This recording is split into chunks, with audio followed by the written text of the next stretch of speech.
주의 말씀은 내 발의 등이요 내 길의 빛이니이다. 아멘.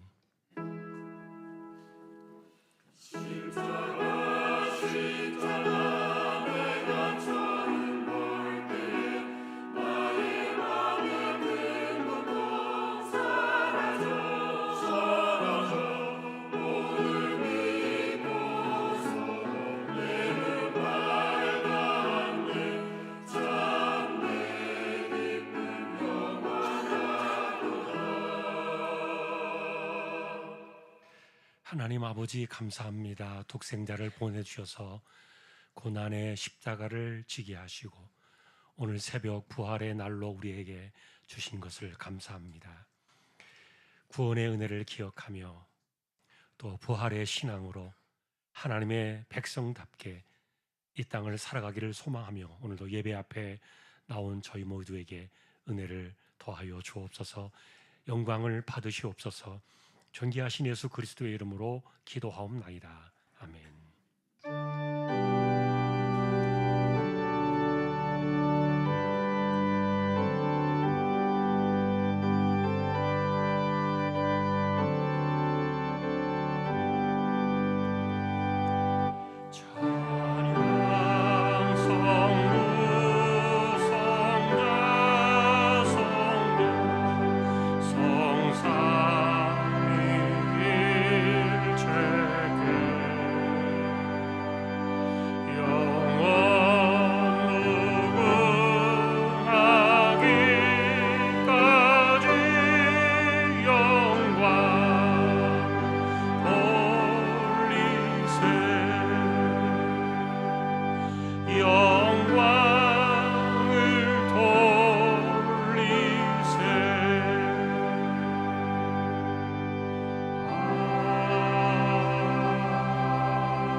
전능하사 천지를 만드신 하나님 아버지를 내가 믿사오며 그 외아들 우리 주 예수 그리스도를 믿사오니 이는 성령으로 잉태하사 동정녀 마리아에게 나시고 본디오 빌라도에게 고난을 받으사 십자가에 못 박혀 죽으시고 장사한 지 사흘 만에 죽은 자 가운데서 다시 살아나시며 하늘에 오르사 전능하신 하나님 우편에 앉아 계시다가 저리로서 산 자와 죽은 자를 심판하러 오시리라.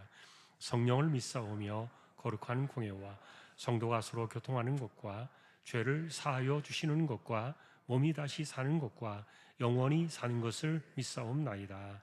아멘.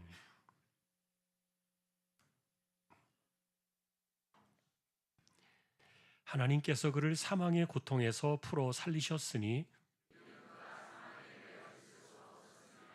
우리 주 예수 그리스도로 말미암아 우리에게 승리를 주시는 하나님께 감사하노니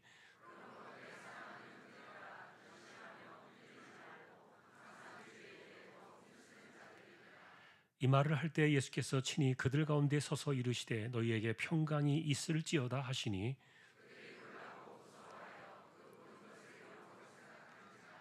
예수께서 이르시되 어찌하여 두려워하며 어찌하여 마음에 의심이 일어나느냐. 영은 살과 뼈가 없으되 너희 보는 바와 같이 나는 있느니라.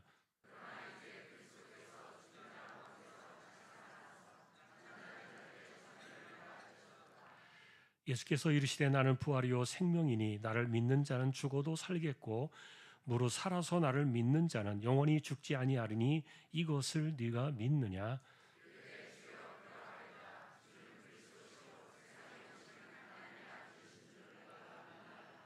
아멘.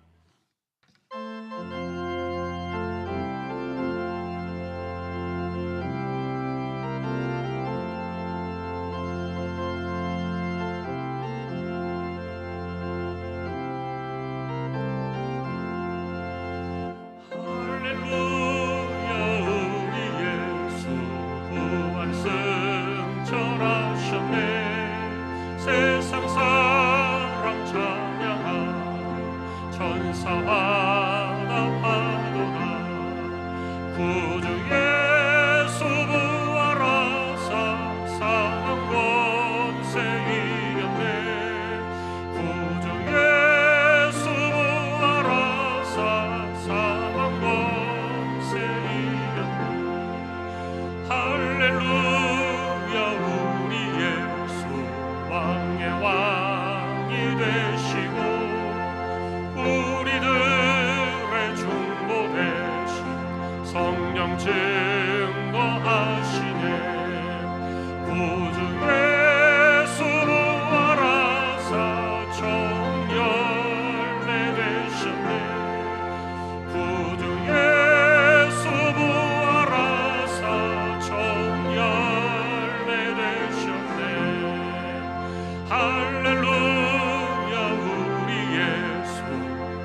파티가 없도다.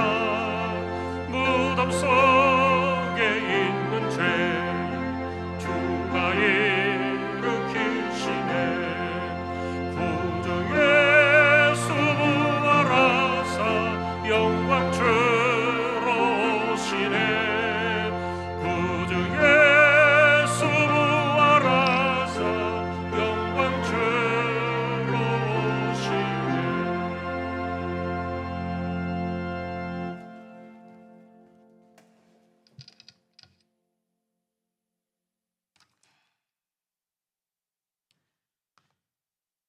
그리스도께서 다시 사신 일이 없으면 너희의 믿음도 헛되고 너희가 여전히 죄 가운데 있을 것이요 또한 그리스도 안에서 잠자는 자도 망하였으리니. 사랑이 많으신 하나님 아버지, 감사합니다. 사망 권세 이기시고 부활하신 주님을 찬양합니다. 부활주일을 맞아 주님 앞에 나와 예배드릴 수 있도록 우리에게 믿음을 주시고 우리의 걸음을 예배의 자리로 인도해 주시니 감사를 드립니다. 여기 모인 모든 성도들 예수님의 부활하심을 기뻐하며 영과 진리로 예배드리오니 저희의 예배를 기뻐 받아 주시옵소서. 아담의 범죄로 모든 사람이 사망에 이른 것 같이 예수 그리스도의 부활하심으로 그리스도 안에 있는 모든 사람이 생명을 얻고 부활할 것을 믿습니다. 십자가에서 우리의 모든 죄를 사해 주실 뿐만 아니라 사망 권세를 이기시고 부활하심으로 그리스도 안에 있는 모든 사람이 생명을 얻고 부활할 것을 믿습니다. 십자가에서 우리의 모든 죄를 사해 주실 뿐만 아니라 사망 권세를 이기시고 부활하심으로 우리에게 영원한 생명의 소망을 주시는 주님께 감사와 찬송과 영광을 올려드립니다. 그러나 하나님, 저희의 믿음이 약하여 때때로 넘어질 때가 있습니다. 세상에서 억울한 일을 당하고 고난을 만날 때면 낙심하고 좌절하기도 합니다. 주님, 저희에게 부활의 신앙을 더하여 주옵소서. 주님의 부활이 나의 부활임을 믿고 날마다 소망 가운데 살아가며 담대하게 살아가는 저희들이 되게 하여 주옵소서. 주님, 주님의 부활이 저희에게 가장 큰 자랑이요 소망임을 고백합니다. 주님의 부활하심을 확인한 마리아가 낙심해 있던 제자들에게 달려가 부활의 기쁜 소식을 전한 것처럼 저희들도 기쁨으로 주님의 부활 소식을 전하며 힘써 전도하게 하옵소서. 그래서 부활의 소식을 듣는 사람마다 부활의 주님을 영접하며 구원의 은혜와 세상이 줄 수 없는 평안 누리게 하옵소서. 세워주신 종을 붙들어 주시고 함께해 주시고 주신 말씀에 은혜 받는 귀한 시간 되게 인도해 주옵소서. 찬양을 주님께 올려드리는 찬양대 위에 주님 함께해 주시옵시고 건강한 몸으로 하나님 앞에 아름다운 찬양을 올려드리는 믿음의 귀한 종들이 되게 하여 주옵소서. 걸어가신 예수님의 이름으로 기도하옵나이다. 아멘.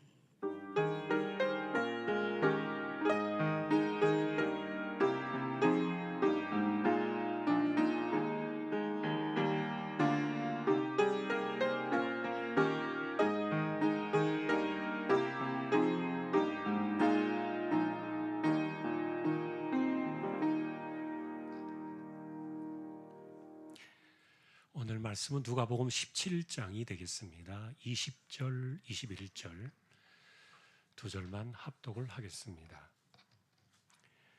누가복음 17장 20절, 21절 합독하겠습니다. 바리새인들이 하나님의 나라가 어느 때에 임하나이까 묻거늘 예수께서 대답하여 이르시되 하나님의 나라는 볼 수 있게 임하는 것이 아니요 또 여기 있다 저기 있다고도 못하리니 하나님의 나라는 너희 안에 있느니라. 아멘. 교회 소식입니다. 주보 12쪽 함께 해주시기 바랍니다. 이번 주 성경 읽기는 열왕기상 11장에서 열왕기하 3장까지가 되겠습니다. 오랜 시간 동안 준비해왔던 바자 외에 많은 분들도 고생하시고 그랬는데 이번 토요일에 진행합니다. 아침 9시부터 시작이 되겠고요. 가능하면 여러분들 시간 꼭 내셔서 한 번씩 이렇게 들러주시기를 바랍니다. 금요일 날 바자회 준비하는 설치, 이거 우리 남자 구역이 연합 예배를 드리고 또 진행을 합니다. 이번 주 금요일 날은 연합 예배로 남자 구역 꼭 기억하시기 바랍니다. 지난주 중에 유선미 집사님 본가의 시어머니 소출하셔서 장례가 있었습니다. 위로의 교제 함께 나누시기를 바랍니다. 오늘 부활주일 연합 예배가 있어서 저는 오후 예배 때 순서가 있어서 다녀오게 되겠습니다. 오늘 아래 광고는 JNJ 모두 조욱현 성도님, 조영숙 집사님 가정의 사업장 소개되었습니다. 또 기도를 부탁드립니다. 다른 내용들은 주보를 보아주시면 되겠습니다. 이제 하나님 앞에 예물을 드리는 시간입니다. 정성껏 준비하신 예물과 부활 감사 예물 하나님께 드리겠습니다.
하나님 감사합니다.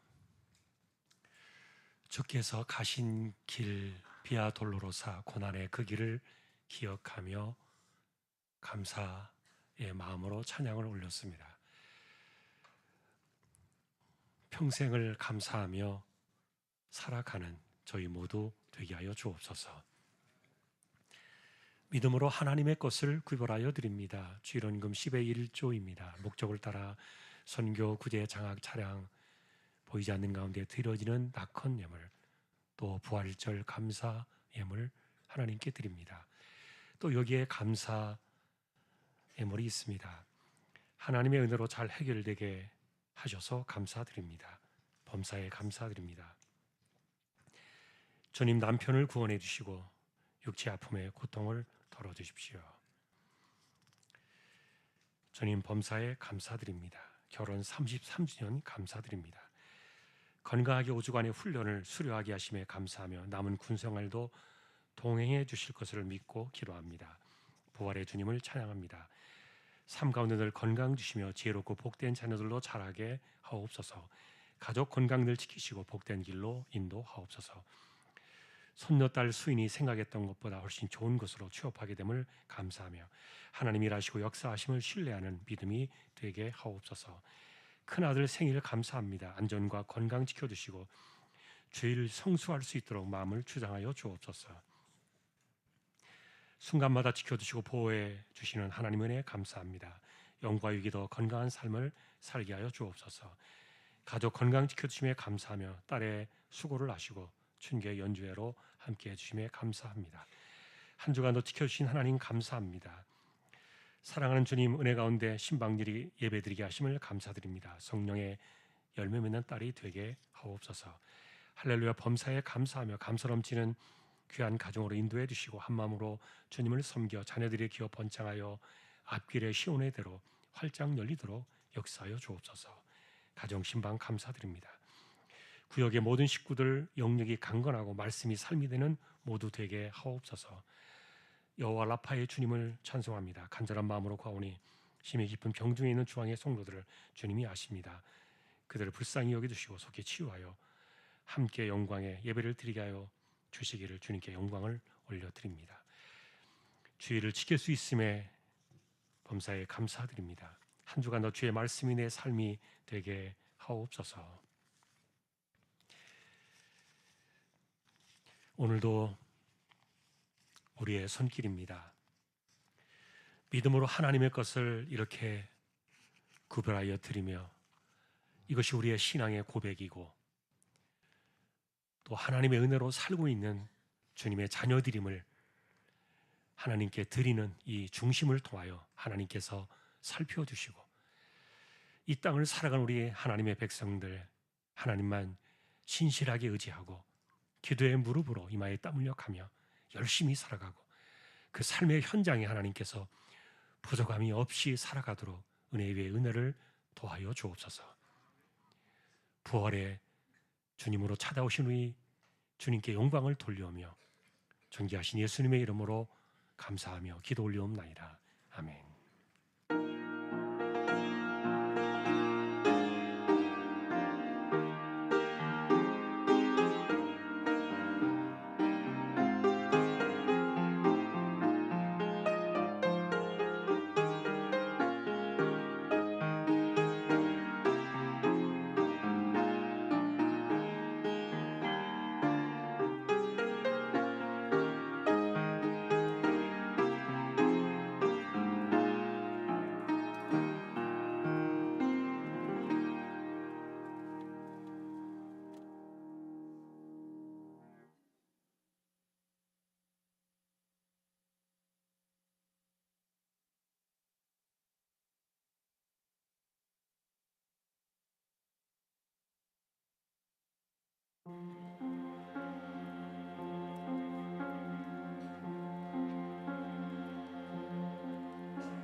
더 모든 족속으로 제자를 삼아 아버지와 아들과 성령의 이름으로 세례를 주고 내가 너희에게 분부한 모든 것을 가르쳐 지키게 하라. 오직 성령이 너희에게 임하시면 너희가 권능을 받고 예루살렘과 온 유대와 땅끝까지 이르러 내 증인이 되리라. 볼지어다 내가 세상 끝날까지 너희와 항상 함께 있으리라.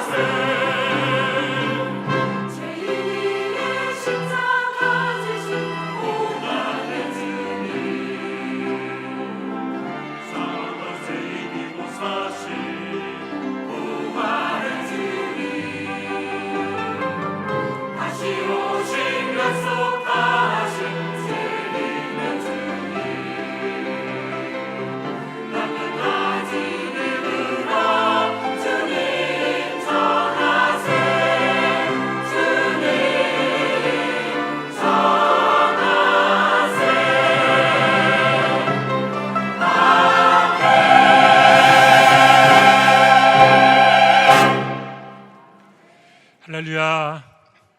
하나님 감사합니다. 오늘도 헌신하는 귀한 종들을 세워주셔서 영광을 받으셨습니다. 감사합니다. 하나님, 이제 저희가 또 말씀 앞에 서려고 하는데 부족한 종과 저희 모두에게 말씀으로 임재하시고 가르쳐 주시고 또 주장하여 주옵소서. 존귀하신 예수님의 이름으로 기도합니다. 아멘. 오늘 부활주일 감사 예배 함께 하신 저와 여러분들에게 주님의 은총이 넘쳐날 수 있기를 예수님의 이름으로 축복합니다.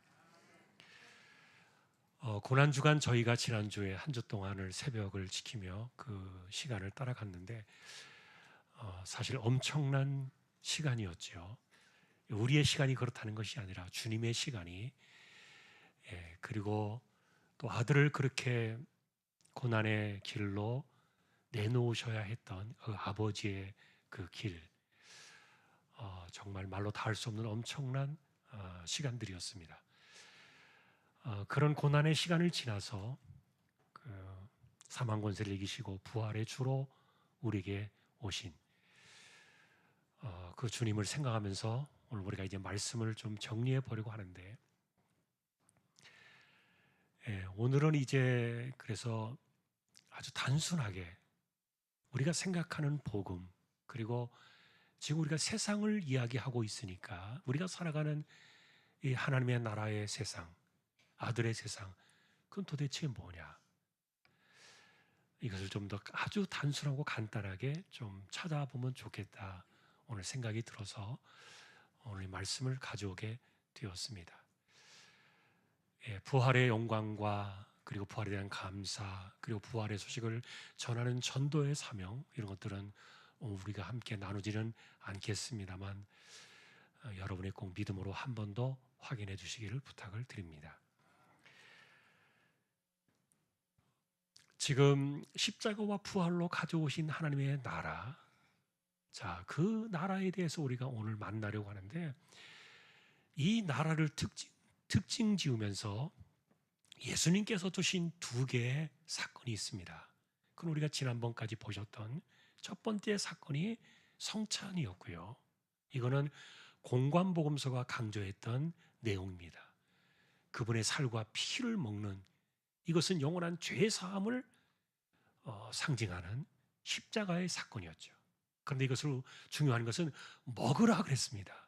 이게 먹거리도 아니고 어떤 기념물도 아니고 증표도 아니다. 십자가는 먹어야 한다. 이게 성찬의 새 언약이었습니다. 이유는 뭐라 그랬습니까? 그래야 그게 너의 피가 되고 너의 살이 된다. 십자가 내 것이 되는 거죠. 이게 새 언약입니다. 십자가를 내가 먹고 마시는 것이죠. 첫 번째 사건이고요. 또 하나는 요한복음에서 강조한 하나의 내용입니다. 그것은 최후의 만찬에 동시에 있던 사건이에요. 그런데 요한복음만 그것을 기록했죠.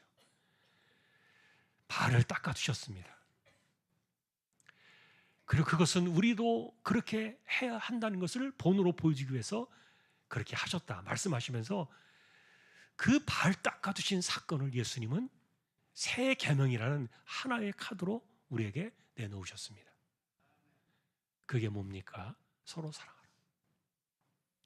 그게 주님이 하나님의 나라를 살아가는 백성들에게 유일하게 내놓으신 하나의 카드였습니다. 자, 그러니 여러분, 이것은 율법이 아닙니다. 구약의 모든 율법들은 전부 다 새 계명 하나로 다 들어왔습니다. 구약의 인간의 죄를 사하기 위해서 수천 년 동안, 수많은 세월 동안에 피를 흘리며 살아왔던 그 제사의 모든 사건들이 십자가를 상징하는 새 언약 하나의 사건으로 다 들어왔습니다. 그러니 새 언약과 새 계명은 구약의 제사와 구약의 모든 율법을 마치 이렇게 블랙홀처럼 쫙 빨아들이는, 그리고 남아있는 것은 두 개의 사건으로만 우리에게 이렇게 남은 겁니다. 딱 두 개만 주셨습니다. 주님이 얼마나 단순합니까? 우리가 신앙을 이해한다는 게 이렇게 간단해요, 사실은. 자, 그러니 이제 우리가 이것을 놓고 생각해 볼 때요, 조금 정리해 볼 필요가 있지요. 자, 그러면 이것을 어디에 주셨느냐 하는 거예요, 이 약속을. 이게 오늘 우리 본문에서 말하고 있는 것처럼 하나님의 나라는 어디에 있느냐? 너희 안에 있다 그랬습니다. 자, 그 나라를 마음에 두셨습니다. 하나님께서, 주님께서. 그러니 사실 이 하나님의 나라는 우리 안에 들어와 있는 거예요. 근데 여러분, 이 마음이 어떤 곳이에요? 자, 이것은 우리가 한 번 더 생각해 볼 이제 필요가 있는 내용인데, 어쨌든 그러나 먼저 중요한 것은 하나님의 나라를 우리 안에 주셨다는 건데, 이거를 갖다가 구약에서 이미 다 예언했던 내용들이에요. 예를 들면 예레미야가 메시아의 시대가 오면은 너의 마음속에 하나님께서 새 언약을 주실 건데, 이거는 절대로 지워지지 않는, 다시 말하면 피로 새겨지는 너희 마음에 이 글자가 될 것이다. 마음판에 새겨지는 지울 수 없는 언약이 될 것인데, 이게 새 언약 그랬어요. 그리고 그것을 마음에 주신다 그랬고요.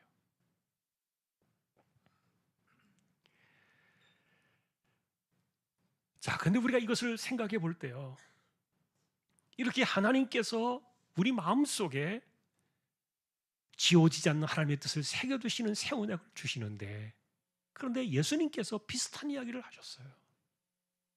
그게 뭐냐면은 포도나무 열매예요.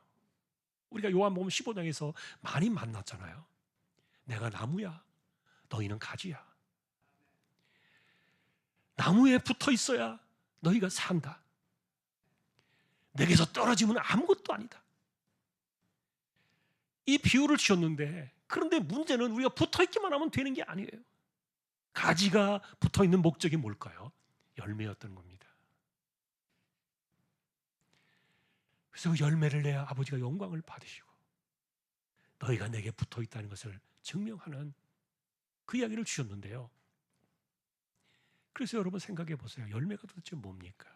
많은 분들이 열매는 믿음이야, 아니면 봉사야, 아니야 전도야, 또 여러 가지 일들을 막 이야기했어요. 그런데 어쨌든 그런 거 다 좋아요. 그런데 간단하게 생각해 보자고요. 예를 들면 여러분, 포도 나무에 붙어 있는 가지는 무슨 열매를 낼까요? 사과가 열리나요? 아니에요. 포도나무니까 거기 붙어 있는 가지는요, 포도를 내요. 그럼 또 다른 예를 들어볼까요? 사과나무에 가지가 있어요? 무슨 열매를 낼까요? 포도를 내나요? 아니에요. 사과를 내요. 나무가 사과나무니까. 자, 그래서 예수님 말씀하십니다. 내가 나무야. 그러니까 그 나무에 붙어 있는 그 가지에서 나오는 열매는 뭐가 나올까요? 그리스도가 나오잖아요. 아주 단순해요. 간단하게 우리가 보자고요. 하나님의 나라를 살아가는 그 백성들을 향해서 예수님께서 미리 주셨던 내용이 이 포도나무의 비유였는데, 새 마음을 받아가지고 메시아의 나라에 들어가는 그 백성들의 삶 속에 그들을 가리켜 말하기를 너희는 내게 붙어있는 가지다 그랬는데, 중요한 것은 그들의 삶 속에 이게 열매가 나오는데, 그 열매가 뭐라고요? 그리스도예요. 그분이. 왜냐하면 그분이 나무니까. 그리스도의 나무니까 그리스도의 열매가 나오죠.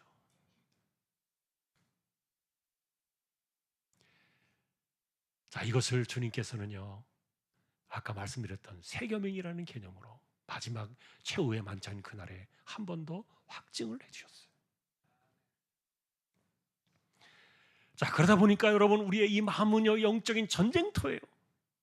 실제로 우리의 신앙은 전쟁터에 있다고 말하잖아요. 최전방의 전쟁터에 우리가 있어요. 이 전쟁터라는 개념은요, 죄와 싸워 이기고, 그리고 질병과 고통과 재앙과 시련과 이 땅에 찾아오는 인간이 겪을 수 있는 수많은 질고들과 싸워나가는 이런 것들이 전쟁터의 그 상징으로 이렇게 표현되어 있는데, 그 영적인 전쟁터가 치열하게 벌어지는 현장이 어딥니까? 그게 바로 우리 마음이라는 거예요. 이 마음 속에서 영적인 전쟁이 일어나고 있어요. 왜 그런가 하면은 예레미야를 통해서 이렇게 말씀해 주셨어요. 세상에서 가장 부패하고 썩은 데가 바로 너희 마음이다. 그러니 여러분, 이런 마음에서 뭐가 나오겠습니까? 나의 썩은 열매가 나오는 거죠. 내가 그리스도에게 붙어가지고 그분의 가지가 되지 않는 한은, 내가 그리스도를 모르고 살아갈 때는요, 내 것만 나오는 거예요. 그냥 나의 썩은 그 열매만 그대로 나오는 건데, 하나님께서 인간의 그 부패한 심령 속에 이렇게 아들의 심장을 심어주신 거예요. 새 마음이라는 이 말은 그리스도의 심장이에요. 이걸 심어주셨어요. 그리고는 말씀하셨습니다. 이것은 너희를 거듭나게 하는 나의 선물이다. 그러니 하나님의 나라의 백성으로 살아가는 사람들은요, 그 심령 속에 예수의 심장을 갖고 살아가게 되어 있는데, 이런 사람들만이 천국을 볼 수 있고요, 천국에 들어간다 그랬어요. 새 마음을 갖지 않으면 아무도 천국에 들어갈 수가 없어요.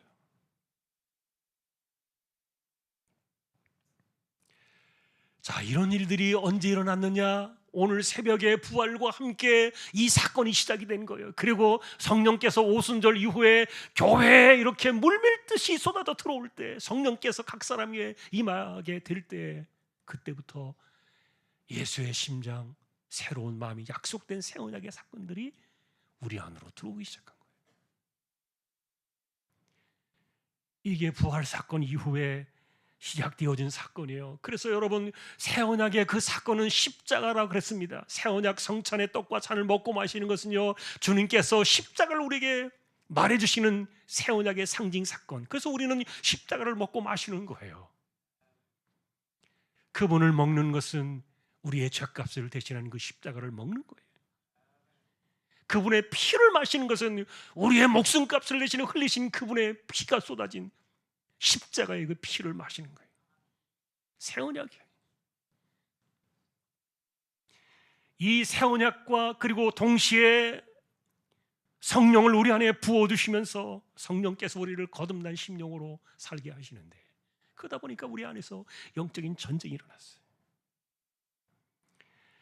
실제로 여러분, 사도 바울은 그래서 성령이 우리 안에 오신 이후에 이렇게 말했어요. 너희는 이제 하나님의 성전이야. 거룩한 하나님의 성전, 성령이 계시니까.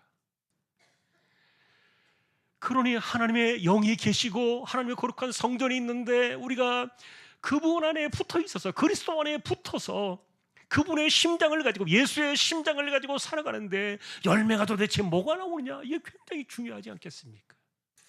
무슨 열매가 나오느냐?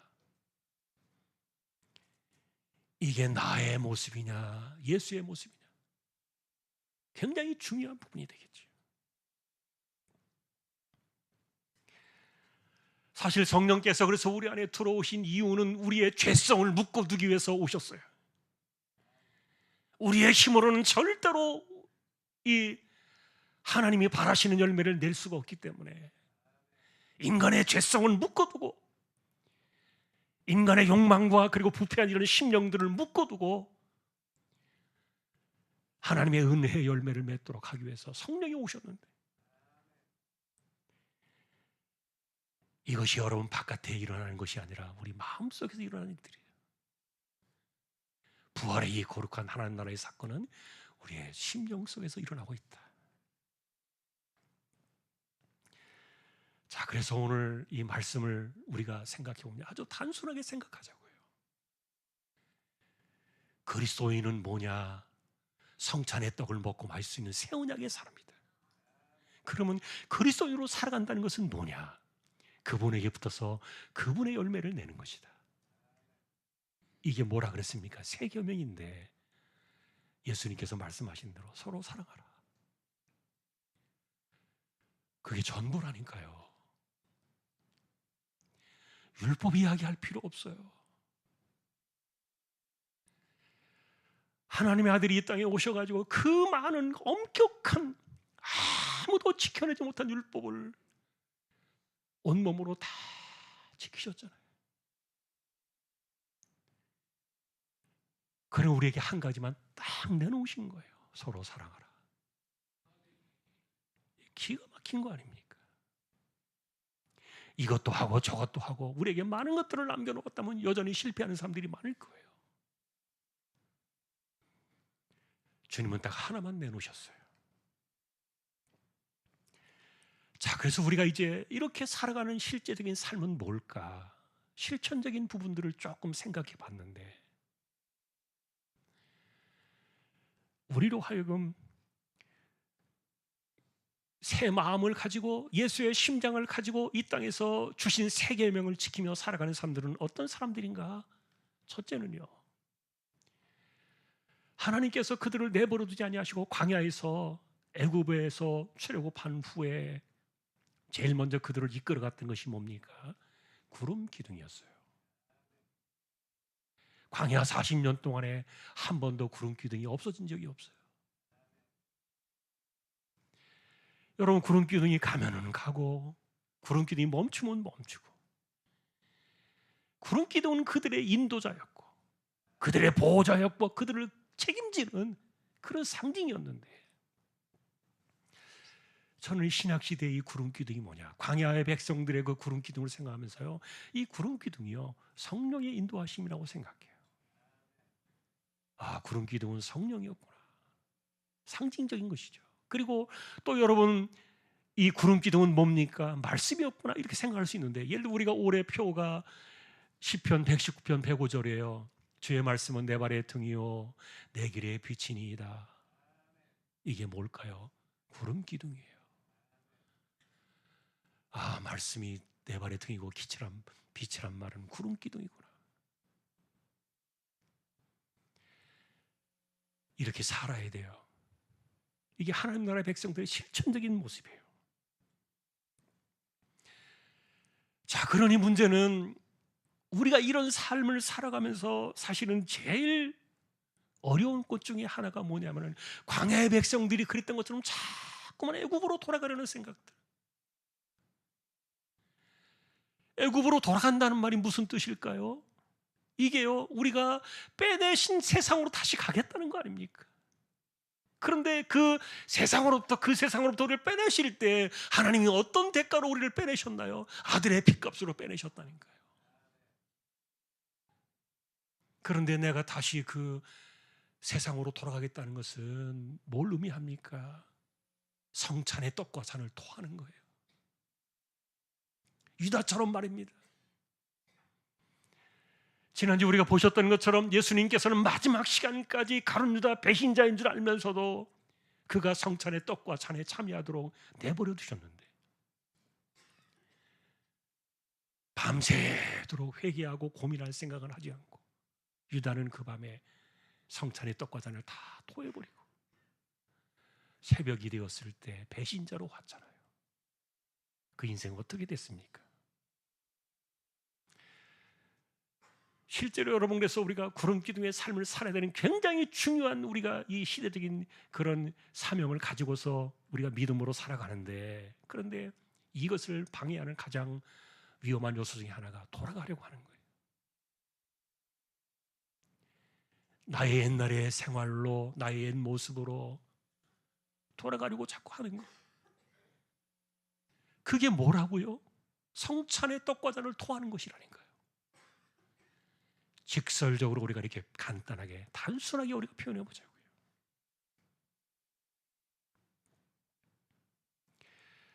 그래서 여러분, 우리는 구름 기둥이 되는, 내 삶의 구름 기둥이 되시는 성령을 따라 살고, 내 삶의 구름 기둥이 되는 내가 말씀을 따라 살겠습니다. 이거 어떻게 하면 돼요? 간단합니다. 이것도 뭐라고 말해야 돼요? 주님, 내가 성령을 따라 살겠습니다. 이야기해 보세요. 그게 내 신앙이에요. 왜냐하면 내 마음에 있는 게 나오니까. 비록 내가 그것을 온전하게 하지 못한다 할지라도, 그래도 우리의 입술로는요, 입으로 시인해서 구원에 이르기 때문에 우리는 그렇게 이야기하는 거예요. 내가 성령을 따라 살겠습니다. 인도해 주세요. 그런 말을 할 필요 없겠죠. 왜냐하면 인도하시니까, 인도자니까. 이미 구름 기둥으로 우리에게 오셨기 때문에 내가 그분을 따라 가느냐 안 가느냐, 이것이 문제죠. 내가 말씀 따라 살게요. 이야기하세요. 마음으로 이야기하면 됩니다. 두 번째, 실천적인 삶을 살아가는, 하나님의 나라의 백성으로 살아가는 중요한 또 하나의 그 모습이 있어요. 그것은 뭐냐면은 내 삶의 열매가 어떻게 나오느냐를 방향을 보는 거예요. 굉장히 중요합니다.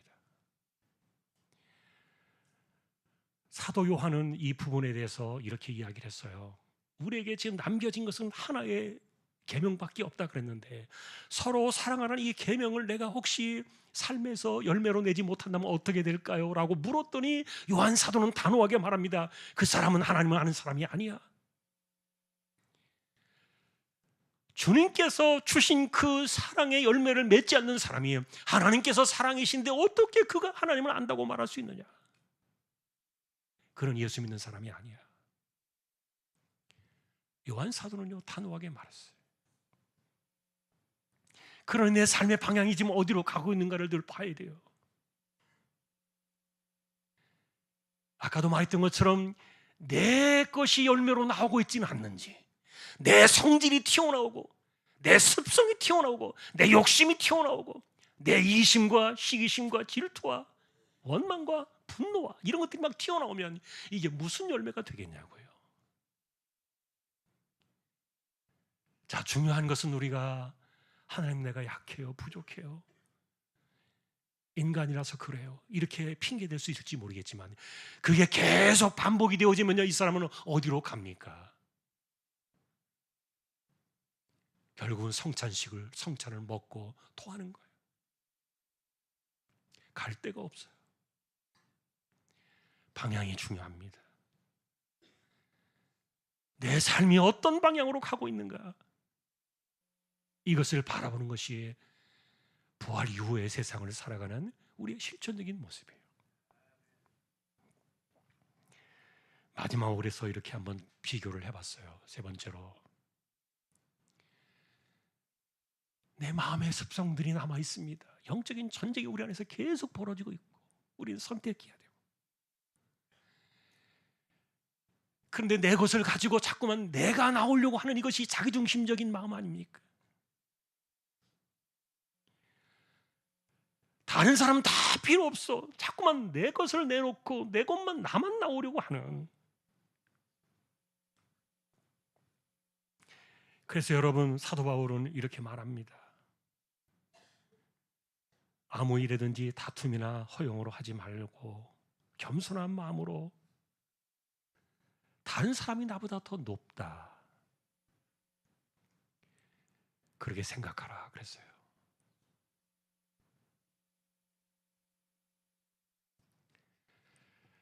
하나님의 일을 하면서 왜 다투냐? 왜 허용으로 하느냐? 그거 다 네가 하는 거야. 그리스도의 열매가 아니야. 바울의 이야기였습니다. 또 하나는요, 마음이 굳어져 있는 거예요. 사람이 이렇게 마음이 굳어져 있으면 어떤 일들이 벌어집니까? 누군가를 믿지 못하고 신뢰하지 못하니까 끊임없이 안 좋은 것만 보게 되고 좋은 말 나올 수가 없어요. 자기의 기준과 틀로만 상대방을 판단하고 비판하다 보니까 끊임없이 시기가 나오고 질투가 나와요. 그래서 바울은 그렇게 말합니다. 헛된 영광을 구하면서 살지 마라. 특별히 여러분, 하나님의 일을 한다고 하면서도 자기 영광을 위해서 살다 보면은 무슨 일이 벌어집니까? 상대방을 화나게 하지 마. 그리고 투기하지 마. 꼭 내가 그 일을 해야만 합니까? 누군가가 그 일을 해주면 감사하잖아요. 고맙잖아요. 근데 꼭 내가 그 일을 해야만 하냐고요. 여러분, 우리가 생각해보면 사도 바울이 우리에게 주시는 이런 말씀들을 보면요, 이게 다 예수의 심장을 가지고 살아가는 새 마음들의 사람들의 모습이에요. 이거를 자꾸만 우리가 고치자는 거예요. 이걸 자꾸 재간을 물리고 이런 것에 대해서 우리가 성령을 따라 살고 나의 그런 그 열매들이 자꾸만 나올 때마다 주님,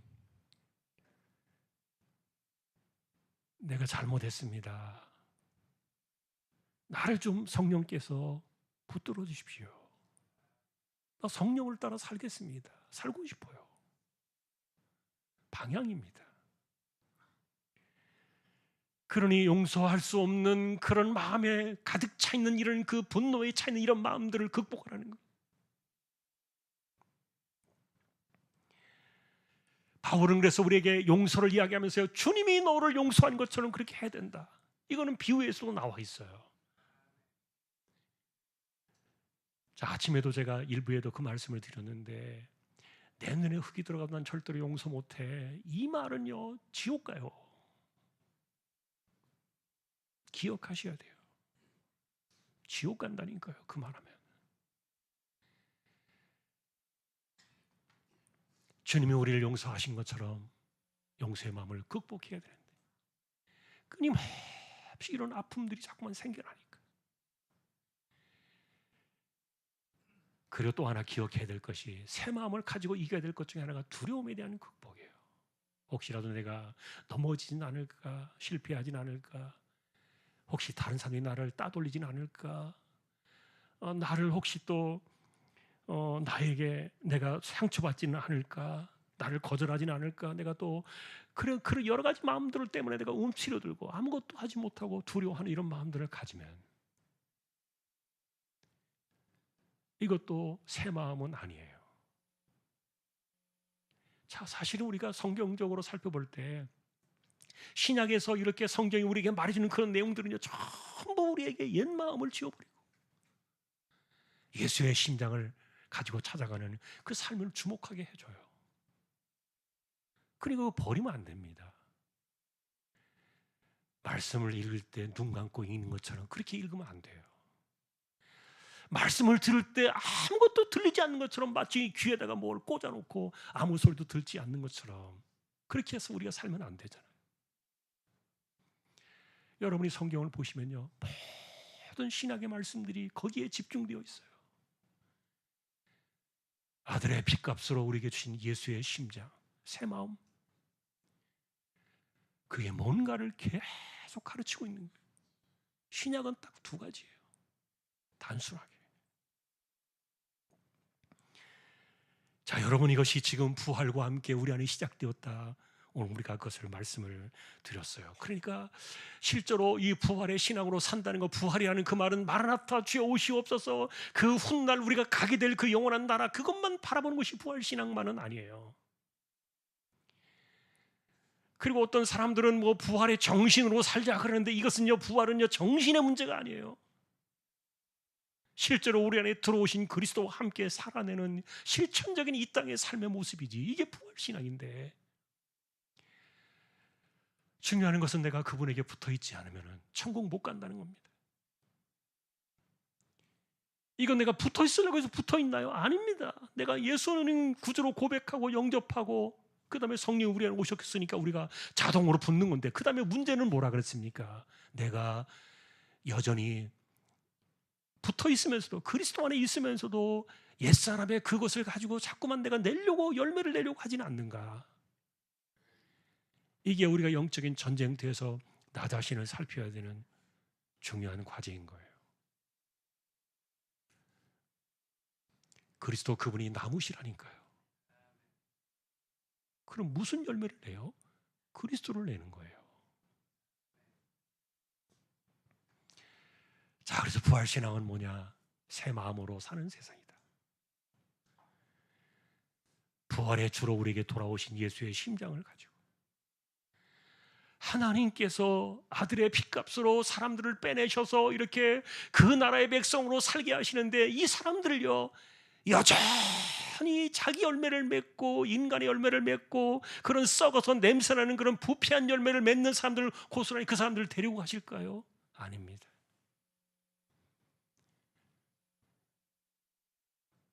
그런 열매 가지고는 절대 갈 수 없어요. 그것이 우리를 구원하는 것은 아니지만, 믿음으로 구원은 받지만 구원받은 백성들의 삶에는 우리의 삶 속에 이것이 열매를 나타날 수밖에 없는데, 그게 뭐라 그랬습니까? 하나밖에 없다. 세 계명. 신약은 그래서 두 개의 기둥으로 우리를 받쳐주고 있어요. 하나는 새 언약, 또 다른 하나는 새 계명.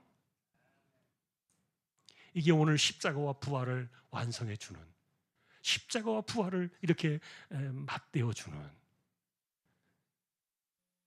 마치 두 개의 크로스가 십자가를 이루듯이 두 개가 다리처럼 연결되어져 있는, 떨어질 수 없는, 이것이 우리의 신앙이에요. 사도 바울은 우리에게 이야기합니다. 그러니 너희는 이 세대를 본받지 말고 오직 변화를 받아, 마음의 변화를 받아서 마음을 새롭게 하라 그랬어요. 그리고 하나님의 선하시고 기뻐하시고 온전한 뜻이 무엇인지 분별하라. 그럼 여러분 또 물어보겠죠. 하나님 뜻이 뭐예요? 이렇게 물을 수 있잖아요. 그런데 안 물어보셔도 돼요. 왜냐하면 하나님께서 성령으로 우리에게 주실 때 마음판에 하나님 뜻을 새긴다 그랬거든요. 이미 다 알아요. 내가 모른 척하고 있는 거예요. 이것이 무엇인지, 이것이 나의 열매인지 그리스도의 열매인지 이걸 내가 알면서도 모른 척하고 있는 것이지, 여전히 내가 애굽에 대한 미련이 남아있기 때문에, 세상에 대한 옛날의 습성에 대한 미련이 남아있기 때문에 내가 모른 척 그렇게 이야기하는 것이지, 다 압니다. 이것은 성경이 우리에게 말해주고 있는 영적인 비밀이에요. 우리는 그것을 배워나가는 겁니다. 바라긴 여러분, 부활신앙은 이론이나 지식이 아니다. 이것은 삶으로 나타나는 실제적인 열매고, 그래서 우리는 이 머리에서부터 우리에게 들어오는, 이 귀로 들어오는 것이 머리로 들어가잖아요. 이렇게 머리로 들어가서 이것이 이제 심장으로 내려가는 거예요. 그리고 이 심장에서 나오는 그것을 우리는 살아가는 거예요.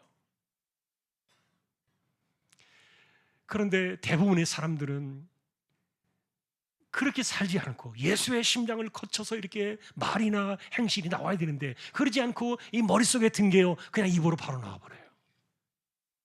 그냥 바로 나오면은 그것은 예수님의 마음이 아니에요. 우리는 반드시 예수님의 마음을 거쳐서 나와야 돼요.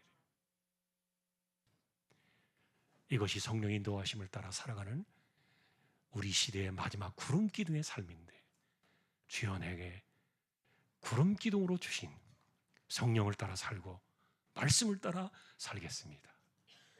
부활의 오늘 이 아침에 이와 같은 신앙의 고백이 저와 여러분들의 것이 될 수 있기를 존귀하신 주님의 이름으로 간절히 축원합니다. 찬송가 159장입니다.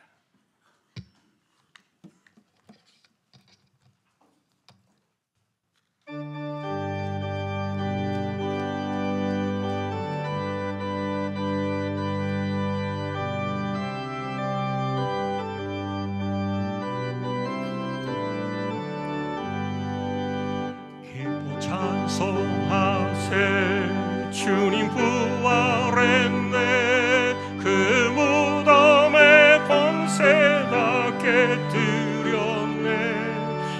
찬송하고 전파하세 대속하신 주님. 할렐루야 찬송하세 다시 사셨도다. 기뻐 찬송하세 밝은 빛이 왔네. 그 어둠의 권세 다 이기셨네. 찬송하고 전파하세 대속하신 주님. 할렐루야 찬송하세 다시 사셨도다. 기뻐 찬송하세 주님 피를 흘려 그 속량할 값을 다 치르셨네. 찬송하고 전파하세 대속하신 주님. 할렐루야 찬송하세 다시 사셨도다. 기뻐 찬송하세 죄를 사했으니 그 속죄하는 애다 찬송하세. 찬송하고 전파하세 대속하신 주님. 할렐루야 찬송하세 다시 사셨도다.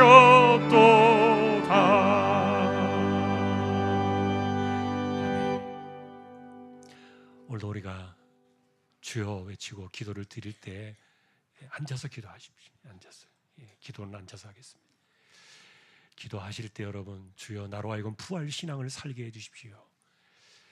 성찬의 떡과 잔을 기억하고 십자가의 복음을 땅끝까지 전하며 살아가는 사명자로 살게 해주시고, 나로 하여금 그리스도에게 붙어서 이 세 계명을 열매를 내는 진짜 부활 신앙 그리스도의 삶을 살게 해주십시오. 또 이 나라 이 민족 하나님께서 자비를 내려주시도록, 북녘 땅도 하나님께서 돌아봐 주시도록, 지진과 내전으로 고통당하는 미얀마 땅을 돌아봐 주시도록, 우리 가운데 병들고 약하고 그리고 암과 투병하는 분들, 가난한 사람들 하나님께서 지켜주시도록, 그리고 우리 자녀들, 공부하는 친구들, 그리고 청년들, 결혼과 직장을 열어가는 우리 청년들에게 하나님께 은혜를 주시도록 우리 함께 잠시 주여 외치고 한 3, 4분 정도 통성으로 기도를 하고 제가 또 마침 기도하겠습니다. 주여 하나님 아버지, 이 땅을 살아갑니다. 하나님께서 아들을 통하여 독생자의 피값으로 우리를 자녀 삼아 주시고, 세상에서 우리를 빼내셔서 아들의 나라에 옮겨주시고 그 나라의 백성으로 살게 하시는 이 거룩한 사건들을 기억하며 이 놀라운 제사함의 복음을 땅끝까지 증거하며 살아가는 사명자가 되게 해주시고, 또한 우리가 이 땅을 살아갈 때는 그리스도의 열매를 맺고 그리스도의 심장을 가지고 우리가 서로 사랑하는 새 계명의 길을 따라 살아가며 성령을 따라 살아가고 말씀을 따라 살아가는 이것이 우리의 삶이 되게 하여 주옵소서. 부활의 영광이 우리 안에 함께 가득하게 넘쳐나는 이 날이 되게 하여 주옵소서. 이 땅을 하나님께서 불쌍히 여겨주시고 혼란을 멈추어 두시고 이제는 안정과 평화를 허락하여 주시며, 자신의 이적인 생각으로 나라를 어지럽히는 세력들이 끊어지고, 어떤 경우에도 하나님의 공의가 이루어지고 다시 한번 이 땅을 잘 세워나갈 수 있는 사람들을 하나님께서 간섭해 주시고, 북녘 땅에도 하나님이여 어둠의 세력들을 끊어주시고 그들의 억눌린 그 수많은 세월들의 눈물의 세월을 하나님께서 하루속히 열어주시기를 소망합니다. 선교지를 기억하시며 또한 내전과 지진으로 고통당하는 미얀마 땅도 기억해 주시고, 이 땅을 살아가는 하나님의 백성들, 주여 이 어려운 때에도 우리가 하나님의 자녀로서 구별된 삶을 살아갈 수 있도록 우리 모두를 지켜주시고, 특별히 우리 자녀들을 기억하셔서 공부하는 우리 자녀들 학업을 지켜주시고 지혜와 총명을 주시고 최선을 다해 열심히 살아가게 하시고, 또한 우리 청년들에게 은혜를 주셔서 결혼과 직장과 생업을 열어가는 그들의 진로를 하나님께서 간섭하시고 주장하여 주시기를 소망합니다. 하나님 아버지 흩어져 살아온 이 자녀들의 삶에 은혜를 더해 주시고 이 어렵고 힘든 세대에도 하나님의 인도하심을 따라 구름 기둥의 인도를 따라 순탄한 길을 걸어가며 승리하는 우리 자녀들의 삶이 되게 하여 주옵소서. 오늘도 병약한 사람들, 암과 특별히 투명하며 살아가는 사람들, 가난한 사람들, 하나님께서 그들을 지켜주시고 기억해 주시고 하나님 치열하게 살아가는 이 땅의 연약함 속에서도 우리의 심령들이 무너지지 않도록 지켜주시고 힘과 은혜를 더하여 주옵소서. 주왕의 식구들을 오늘도 부활의 주님이 능력으로 우리에게 함께하여 주옵소서. 감사합니다.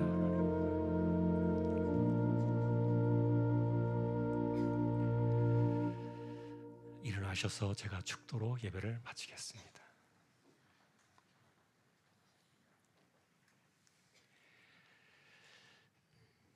이 땅에 오셔서 십자가의 험난한 길을 가셨고 부활의 주님으로 우리에게 다시 찾아오신 우리 주님 예수 그리스도의 은혜와 하나님 아버지의 사랑과 성령님의 감화 감동 위로 인도 교통 충만하심이